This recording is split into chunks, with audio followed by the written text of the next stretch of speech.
Face pressed into the blistering pavement, arms wrenched behind his back. Marcus Davis, 15-year detective, lay there like just another black man stopped on the side of the road. His badge had slipped from his jacket pocket, caught the sunlight for half a second, then got kicked under the car by the very officer pinning him down. People pulled out their phones, whispering, recording.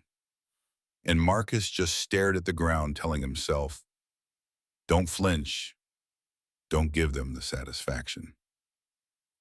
That morning, he'd been driving home through Crestwood Heights, an upper-end neighborhood with manicured lawns and white picket fences. He'd just wrapped up 3 straight weeks undercover in a drug ring, hadn't even changed back into his usual suit.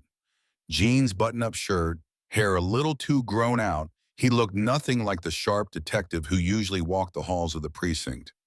But he was finally heading home, finally exhaling. 2 streets back, Officer Derek Malone had noticed his car. Malone was the kind of cop who prided himself on gut feelings, who liked to brag about how many stops he made each month. He ran the plates, saw a vague alert, black male 30s, dark sedan, maybe tied to a robbery. The real description had more detail, but Malone didn't bother. He saw black male, dark sedan, and that was enough. Marcus knew the routine the second he spotted the patrol car in his mirror. He'd been followed before. So he drove like he was in a textbook, full stops, blinkers, 3 seconds early, exactly the speed limit. But Malone didn't wait for dispatch to confirm anything. He flipped on his lights and, already brushing his holster like he had been waiting for this moment all day, Marcus put both hands on the wheel, visible through the window, and called out, "Officer, I'm reaching for my wallet." Slowly. His voice was steady, the same calm tone he used when talking down suspects ready to explode. "Just hurry it up," Malone snapped. Marcus passed over his license, asked politely, "May I know why I'm being stopped?" "You match a suspect," Malone barked. No details, no explanation, just that. Marcus tried again. "Officer, I'm—" "Step out of the car." Malone cut him off, tone-sharp hands still on his holster. Marcus felt that familiar knot in his stomach. He'd lived this before. He moved slowly, telegraphing each step. "Officer, I'm a detective with Metro." But Malone wasn't listening. He yanked Marcus's arm, shoved him against the hood metal, biting into his skin. That's when the badge slipped out, clattering on the asphalt. "I'm telling you, I'm a detective, Major Crimes Division," Marcus said, voice tight but still calm. Malone sneered, "Yeah, and I'm the damn commissioner. Get down." He drove a knee into Marcus's back and forced him to the ground. Phones kept recording. A woman across the street, eyes fierce, zoomed in on everything. She didn't just stand there gawking, she documented. Marcus caught her gaze for a split second and knew she understood. Malone ransacked the car, tossing case files, gym bag, even a framed photo of Marcus's daughter that landed face down on the curb. Marcus said through clenched teeth, "You need my consent or a warrant to search." "Probable cause," Malone muttered, too confident, too careless. He pulled out Marcus's police radio and work phone. "What's this impersonating an officer now?" "That's department-issued equipment," Marcus answered. "My badge is right there." Malone kicked it further under the car. That toy? Probably fake. By the time Sergeant Lopez rolled up in her cruiser, half the block was watching. She stepped out, eyes scanning the scattered papers, the broken photo frame, the man in cuffs who didn't look like a suspect at all, but like someone standing tall, even with wristbound. "What's going on, Malone?" she asked, voice steady. "Robbery suspect. Possible impersonation." Malone shot back, but his words came clipped, less certain now.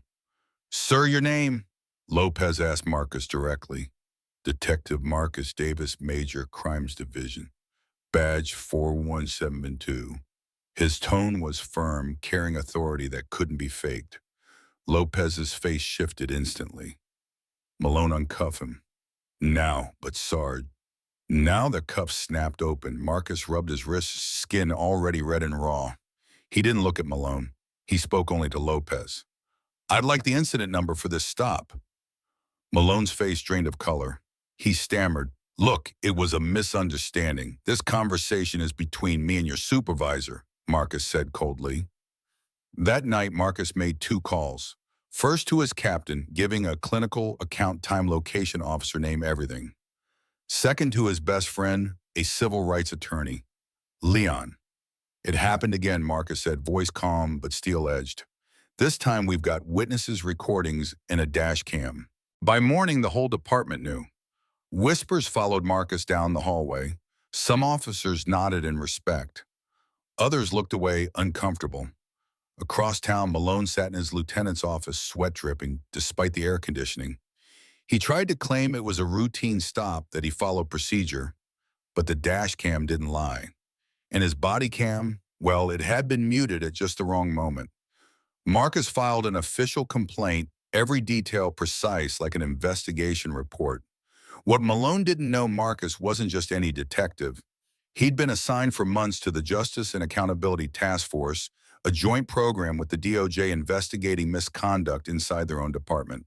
And in those 8 months, he had been stopped 17 times while driving undercover. 17. When the hearing convened, the panel asked him, Detective Davis, what is your current assignment? Marcus straightened. I'm tasked with observing officer conduct during stops. I've been pulled over 17 times. Only once was I addressed as sir. Only twice did anyone ask what I was doing before ordering me out of my car. Then he laid out the numbers. 83% of Malone's stops were minorities. Average stop for white drivers, 7 minutes. For black drivers, 24. Searches on minorities, 71%. White drivers, 15. The room went silent. Malone jumped to his feet. This is a setup, twisting numbers to fit an agenda. Marcus didn't flinch. These are your numbers, officer, from your own reports and footage. I'm not here to punish one man. I'm here because the system trained you to see me as a suspect first and a human second. That testimony went viral. News headlines blasted. Decorated detective profiled, handcuffed by fellow officer. Civil rights groups amplified it. And the woman who'd filmed everything, Dr. Rachel Coleman, sociology professor, published a detailed analysis online calling it a case study in systemic bias. City Council called an emergency session. Marcus spoke plainly. We need body cams that turn on automatically. We need civilian review boards with power, not just paper. And we need to measure success by trust and fairness, not by how many stops an officer can rack up. The reforms passed weeks later. Mandatory body cams, independent oversight, new training. Complaints dropped. Use of force went down. Younger officers told Marcus quietly, this is why I joined, to help people, not harass them. 3 months after that first stop, Malone sat in front of a panel again. This time the verdict was final termination. He handed over his badge and gun, no ceremony, no applause. Just fluorescent lights and silence. As he walked out, he crossed paths with Marcus in the hallway. You ruined my career, Malone muttered. Marcus looked him dead in the eye. You had 17 chances to ruin mine before I even wore a badge. Think about that. 6 months later, Marcus was leaving the precinct when he spotted a figure across the street. It was Malone, now in a private security uniform that hung loose on his frame. They locked eyes. Detective Malone said stiffly, just Marcus today, he replied.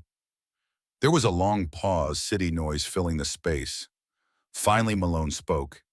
You could have made it all about me, but you didn't. You made it about the system. I'm in a program now, counseling training, working with kids, trying to change. He hesitated, then added, I owe you an apology. Marcus shook his head. You owe that to every person you stopped without cause.